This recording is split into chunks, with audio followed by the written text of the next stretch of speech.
Alhamdulillahilladzi anzala sakinata fi qulubil mu'minin.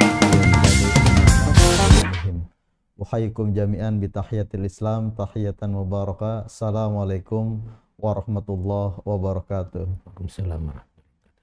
Alhamdulillah atas kudroh, irodah dan inayah dari Allah Subhanahu wa taala kita masih diberikan kesempatan dan kesehatan. Mudah-mudahan dengan doa tersebut kita senantiasa istiqomah dalam menjalankan segala perintah-perintahnya dan istiqomah dalam menjauhi segala larangannya. Alhamdulillah sahabat MUI TV, pada hari ini kita akan podcast kembali bersama guru kita yang sudah hadir, Al-Ustadz Dr. Andes Abu Dedat Sihabuddin MH. Assalamualaikum Ustadz. Waalaikumsalam warahmatullahi wabarakatuh. Apa kabar Ustadz? Alhamdulillah baik. Alhamdulillah Ya. baik Ustadz. Ya. Akhir-akhir ini ada fenomena yang menarik Ustadz, baik di dalam negeri maupun di luar negeri, terutama negeri-negeri barat. Banyak gelombang mu'alaf, artinya orang-orang yang melakukan konversi atau perpindahan dari agama sebelumnya ke agama Islam Ustadz. Dan ini tentu menarik untuk dibahas karena mereka tentu memiliki beberapa alasan ya Ustadz. Mengapa harus memilih menjadi seorang muslim begitu. Dan diantaranya ada banyak faktor yang sudah kita dapatkan juga. Ada yang karena faktor ideologis, misalnya faktor idealis karena misalnya dia banyak membaca, atau mungkin karena sering ikut diskusi, dan ada juga faktor-faktor lain begitu Ustaz. Nah, pada podcast hari ini sahabat MUI TV kita akan menjelaskan mengapa dengan tema mengapa saya harus atau kita harus menjadi seorang muslim oleh Al-Ustadz Abu Dedat Sihab, dan untuk waktunya kami persilakan. Baik, terima kasih. Bismillahirrahmanirrahim. Assalamualaikum warahmatullahi wabarakatuh. Waalaikumsalam. Sahabat MUI yang dirahmati Allah, syukur alhamdulillah kita panjatkan kehadirat Allah Subhanahu wa taala bahwa pada kesempatan hari ini kita berjumpa kembali untuk membahas berkaitan dengan keumatan, berkaitan dengan permasalahan-permasalahan umat. Jadi berkaitan dengan apa yang disampaikan oleh Aijudi tadi, perkembangan Islam di negara barat ini luar biasa. Di antaranya banyak mereka tertarik dengan Islam tentu dari nilai-nilai ketinggian agama Islam itu sendiri. Nah, di antaranya kenapa kita harus pilih Islam ya? Tentunya karena memang Islam pertama tidak bisa disamakan agama Islam dengan agama yang lain. Tentu bagi apalagi di negara barat itu mereka akan dilihat dari tinjauan sainsnya bagaimana, kemudian apakah ini benar-benar masuk akal atau tidak agama itu kan? Karena mereka juga sudah lama mereka menganut agama ya. Tetapi justru kenapa memilih Islam dan kenapa kita harus pilih Islam? Nah, tentu karena Islam itu pertama, agama Islam ini agama yang langsung namanya diberikan langsung oleh Allah Subhanahu wa taala. Jadi agama Islam ini berbeda dengan yang lain ya. Yang lain kalau kita lihat proses lahirnya agama, ada yang dikaitkan agama itu kepada nama pembawa. Ada juga agama itu dikaitkan kepada tempat lahir agama itu. Nah, Islam tidak. Islam itu langsung yang memberikan nama adalah Allah sendiri. Jadi yang memberikan nama Islam ya adalah Allah sendiri sebagai sang khalik yang menciptakan alam semesta beserta isinya. Nah, di mana Allah menyatakan di dalam surat Al-Imran ayat ke-19, Inna dina indalil Islam. Sesungguhnya agama yang diridhoi di sisi Allah hanyalah Islam. Jadi ini yang membedakan pertama ya, bahwa Islam itu yang memberikan nama langsung Tuhan sendiri, bukan Nabi Muhammad SAW. Nah, tentu kalau yang lain kan dikaitkan kepada nama pembawanya, ada juga dikaitkan kepada tempat lahir agama itu. Tapi Islam tidak. Makanya tidak bisa disamakan Islam dengan yang lain.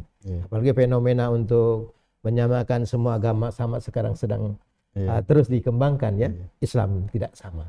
Jadi ini alasan yang pertama ya, mengapa kita perlu memilih Islam. Nah, kemudian yang kedua, tadi sudah diawali ya Iya. perkembangan agama Islam di negara-negara Barat, ya. Tentunya kita juga ingat yang selama ini ada yang berpandangan, mungkin dulu guru-guru kita juga mengajarkan Iya. agama samawi itu Yahudi, Nasrani dan Islam. Iya. Tentu ini juga perlu kita tegaskan, ya. Alasan kedua mengapa perlu pilih Islam? Karena Islam itu agama yang dibawa oleh seluruh para nabi. Jadi seluruh para nabi yang diutus oleh Allah ke muka bumi ini agamanya satu. Ad-dinnya satu, yaitu ad-dinul Islam. Sebagaimana diterangkan di dalam surat Al-Baqarah, ya, ayat 132, di sini pesan atau wasiat dari Nabiullah Ibrahim alaihissalam. Nah, Ibrahim ini kan diimani oleh agama Yahudi, agama Nasrani dan Islam, ya. Tentu kita mengenal bagaimana orang Yahudi menyebut Ibrahim dengan sebutan Abraham atau Abram, ya, sebagai bapak bangsa-bangsa. Begitu juga teman-teman Kristiani atau Nasrani juga beriman kepada Abraham atau Ibrahim sebagai bapak orang beriman. Nah, kita umat Islam juga meyakini bahwa Ibrahim itu sebagai bapak para nabi dan juga bapak tauhid. Nah, jadi alasan yang kedua karena memang Islam itu agama seluruh para nabi. Jadi ini sekaligus meluruskan pandangan yang selama ini mungkin beranggapan agama samawi itu adalah ada tiga yang selama ini. Tapi kita jawab berdasarkan surat Al-Baqarah ayat 132, di mana Nabi Ibrahim berwasiat kan? Wassa biha Ibrahim banihi wa Yaqub ya baniya innallaha astafa lakumuddin fala tamutunna illa wa antum muslimun. Nah, Nabi Ibrahim berwasiat kepada anak-anaknya, ya. Begitu juga Yakub yang dikenal dengan cucunya yang namanya Yakub ini dikenal dengan nama Israel, juga sama-sama berwasiat, ya. Apa yang diwasiatkan? Peganglah agama ini dan jangan kalian mati kecuali dalam memeluk Islam. Nah, jadi ayat ini menjadikan dasar dalil mengapa kita perlu pilih Islam, ya. Karena memang Islam agama seluruh para nabi. Jadi Allah tidak pernah menurunkan agama selain ad-dinul Islam.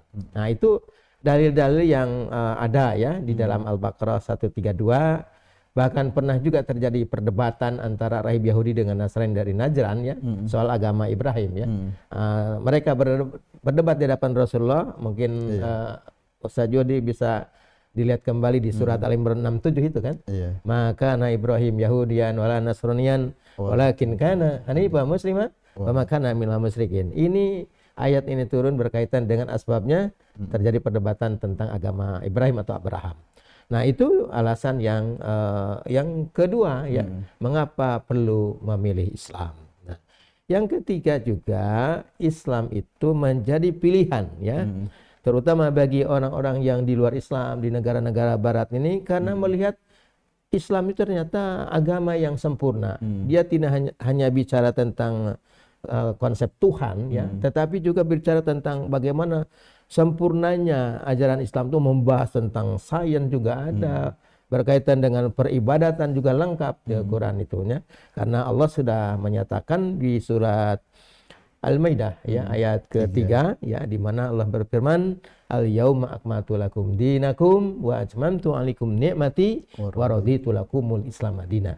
Pada hari ini telah aku sempurnakan bagi kamu agamamu dan telah aku cukupkan nikmatku kepadamu dan telah aku ridhoi Islam itu menjadi agama bagimu. Nah, ayat ini menerangkan kepada kita bahwa Allah telah menyempurnakan ad-dinul Islam. Ini menggambarkan bahwa nabi-nabi sebelum Nabi Muhammad SAW itu, ya, ad-dinnya, agamanya semua Islam. Nah, cirinya apa? Bahwa semua para nabi mengajarkan Islam, semua mengajarkan tauhid. Ya, jadi Nabi Adam, Nabi Ibrahim, Nabi Nuh, Nabi Idris, Nabi Musa, ya, semua Nabi Ibrahim, bahkan Nabi Isa sendiri menyerukan, kan, bagaimana Isa menyerukan, ya Bani Israel, ubudullah Rabbi wa Rabbakum. Wahai Bani Israel, sembahlah Allah Tuhan saya dan Tuhan kalian. Itu menunjukkan bahwa Nabi Isa juga adalah membawa Islam dengan mengajarkan tauhid.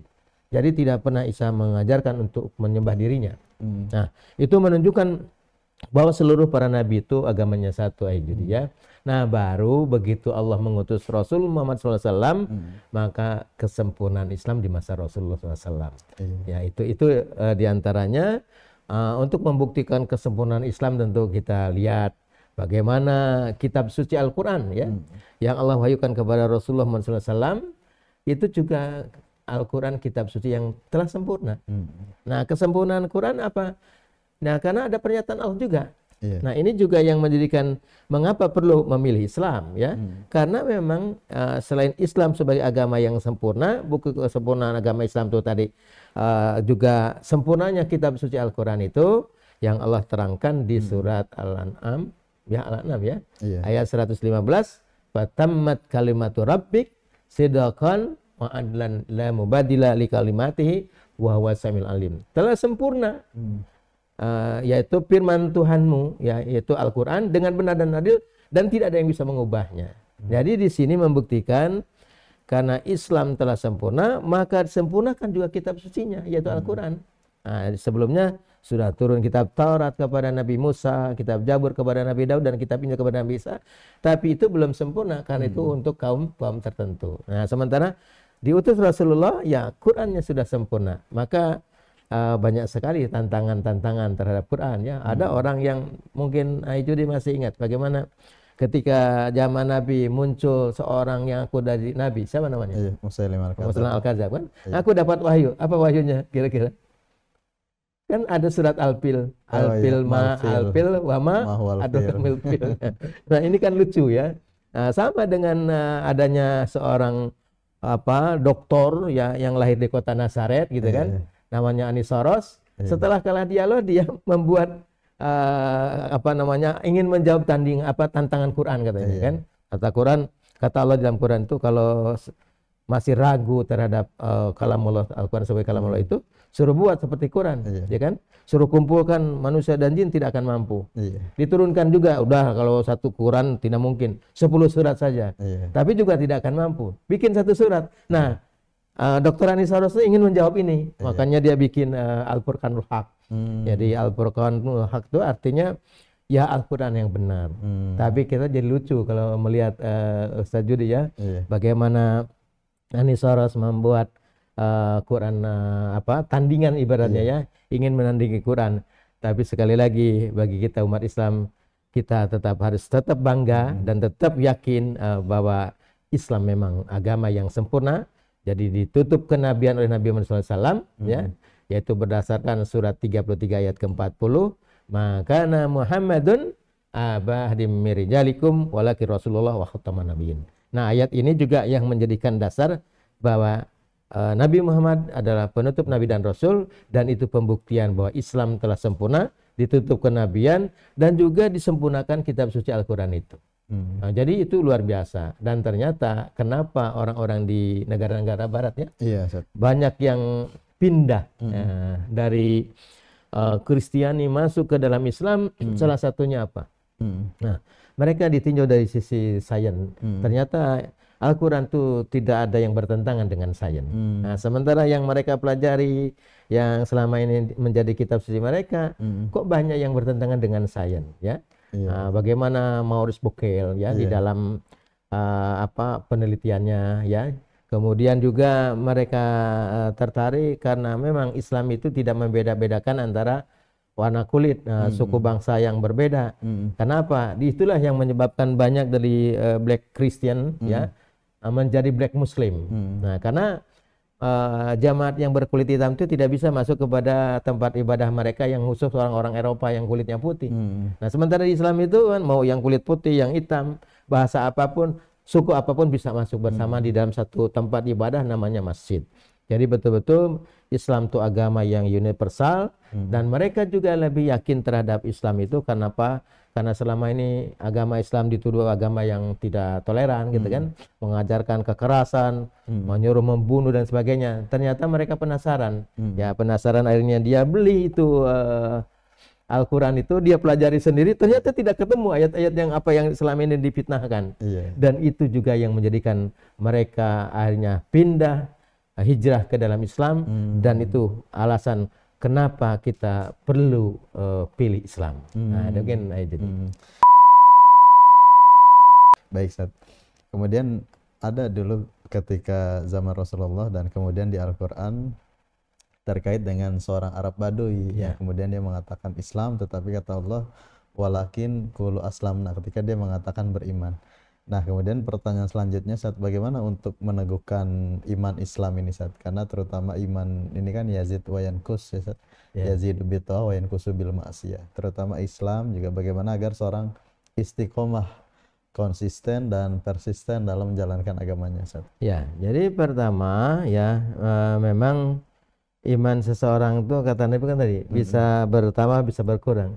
Seperti lampu saja ya. Iya. Ini listrik lampu ini bisa bertambah bisa berkurang. Nah, tentunya perlu dicas. Iya. Bagaimana supaya tetap ya sepanangnya nggak turun, Iya, bahkan harus naik ya. Jadi harus selalu dicas. Nah, bagaimana cara mengecasnya? Pertama tentu bagi orang yang sudah menyatakan Islam ya, sudah pilihannya adalah Islam, tanamkan kembali kepada sumber agama Islam itu sendiri ya, terutama berkaitan dengan Al-Quran dan As-Sunnah untuk menjelaskan tentang akidah tauhid, bahwa ini menjadi penting ya. Makanya pertama perlu ditanamkan untuk mengkaji Islam kepada sumbernya. Jadi melihat Islam jangan melihat umatnya, tapi melihat ajarannya gitu kan. Kalau umatnya ya mungkin saja ada yang tidak tepat ya. Tapi kalau Islam tuh lihat dari sisi ajarannya. Nah, makanya ini pertama harus tanamkan pentingnya mengkaji Islam. Nah, setelah dia memahami Islam ya dari sumbernya, dari Al-Quran dan As-Sunnah, baru dia punya kewajiban untuk mengamalkannya. Nah, jadi teman-teman kan harus diamalkan. Nah, ini harus terus dimotivasi untuk mengamalkan dinul Islam yang sudah dia pahami. Nah, kemudian yang ketiga, tentu setelah dia mengamalkan dari sumbernya sudah tahu, diamalkan. Yang ketiga punya kewajiban untuk menanamkan supaya mengajak kembali kepada saudara-saudaranya yang lain ya, baik mungkin kerabatnya, tetangganya, temannya, diajak kembali untuk mengkaji Islam. Nah, jadi wajib mengajarkan kepada saudara-saudara yang lain. Jadi itulah estafet di dalam dakwah itu, karena ada dakwah ke dalam dan juga dakwah keluar ya. Ke dalam tentu untuk penguatan akidah. Nah, selain itu juga tentu harus diperjuangkan. Harus diperjuangkan Islam ini ya. Di mana saja berada harus perjuangkan bahwa Islam itu betul-betul agama yang mengajarkan kedamaian, keselamatan. Kan secara bahasa Islam itu agama yang damai, agama yang selamat. Maka sekaligus meluruskan tuduhan selama ini Islam itu agama yang tidak toleran. Kalau kita lihat para orientalis kan menuduh bagaimana katanya Nabi Muhammad ketika mendakwakan Islam di tangan kanannya Quran, di tangan kirinya apa? Pedang. Itu kan menggambarkan bahwa Islam itu memang tidak toleran, memaksa. Kalau tidak masuk Islam dibunuh begitu kan. Nah, itu terjawab dengan dari sisi namanya saja. Islam itu asal kata dari apa? Salama. Artinya apa? Berserah diri. Nah, berserah diri. Jadi berserah diri ya, pasrah pada Tuhan, nah, tunduk patuh, damai dan selamat. Maka kalau sudah Islam dia akan patuh terhadap aturan-aturan Islam. Nah, ya. Nah, termasuk untuk tadi meluruskan tuduhan-tuduhan yang keliru. Nah, tentu yang kelima, yang terakhir itu juga perlu kalau Islam sudah diinjak-injak, dilecehkan, wajib setiap muslim untuk membela Islam. Nah, termasuk membela terhadap tuduhan-tuduhan bahwa Islam itu agama yang intoleran, agama yang mengajarkan radikalisme. Tidak, Islam justru agama yang toleran ya. Agama yang membawakan kedamaian. Apa buktinya? Buktinya di dalam surah Al-Baqarah ayat 256, la ikraha fiddin qad tabayyana rusul minal ghayy. Tidak ada paksaan untuk memasuki agama Islam karena sudah jelas jalan yang benar daripada jalan yang sesat. Ini menunjukkan Islam agama yang sangat toleran. Bahkan dalam Islam itu ada ayat di dalam surat Al-An'am kalau tidak salah ya, ayat 108, kita tidak boleh mencaci maki Tuhan-Tuhan orang di luar Islam. Jadi tidak boleh mencaci maki Tuhan-Tuhan orang kafir. Coba sekarang cari di kitab orang lain, ada nggak ayat yang macam itu? Kita tidak boleh mencaci maki Tuhan orang lain, nah sesembahan orang lain. Maka menunjukkan itu Islam memang agama yang toleran. Bahkan Rasulullah sendiri ya, ketika pamannya yang dia sayangi kan, Abu Thalib, dia berdoa kan untuk pamannya. Tapi ujungnya turun ayat kan, diingatkan oleh Allah. Innaka la tahdi man ahbabta walakinnallaha yahdi mayyasha. Sesungguhnya engkau wahai Muhammad tidak dapat memberikan petunjuk walaupun kepada orang yang dia sayangi sekalipun. Karena soal orang masuk Islam itu hak veto daripada Allah Subhanahu wa taala. Jadi ini yang memang luar biasa. Maka kenapa perlu kita memilih Islam. Semoga dengan acara kita podcast ini bisa memberikan pencerahan kepada umat gitu. Alhamdulillah, Ustaz. Dan karena waktu juga membatasi kita, Ustaz, boleh diberikan closing statement dan kesimpulan, Ustaz, serta saran-saran kepada sahabat MUTV, Ustaz. Baik, terima kasih. Jadi sahabat MUTV yang dirahmati Allah, tentunya pertama bagi kita yang sudah muslim, kita harus yakinkan, kita percaya bahwa Allah adalah Sang Khalik yang memberikan dan menurunkan ad-dinul Islam. Ini harus yakinkan bahwa satu-satunya agama yang benar hanyalah Islam. Maka sepanjang umat kita meyakini ini, insya Allah tidak mudah untuk dia keluar dari agama Islam. Yang kedua, kita yakinkan Islam adalah agama seluruh para nabi, bahwa semua nabi-nabi itu agamanya satu, yaitu Islam, dan sekaligus agama samawi adalah hanya satu, yaitu ad-dinul Islam. Nah, yang ketiga, tentu kita harus yakinkan setiap muslim bahwa Islam adalah agama yang telah sempurna. Nah, bukti kesempurnaan Islam ditutupnya kenabian oleh Nabi Muhammad SAW, dan juga ditutupnya disempurnakannya kitab suci Al-Quran. Dan sekaligus bahwa Islam adalah agama yang membawa kedamaian dan keselamatan, maka sekaligus ini membantah terhadap tuduhan kalau Islam itu agama yang tidak toleran. Maka inilah barangkali kesimpulan dalam pembahasan kita, mengapa kita perlu memilih Islam. Alhamdulillah. Terima kasih banyak, Ustaz, atas ilmunya. Jazakumullah khairan katsira. Mudah-mudahan menjadi tambahan ilmu yang bermanfaat untuk sahabat MUTV dan menambah keteguhan dalam iman dan Islam. Hadanallahu wa yakum ajma'in. Wassalamualaikum warahmatullahi wabarakatuh. Waalaikumsalam warahmatullahi wabarakatuh. Terima kasih. Alhamdulillah.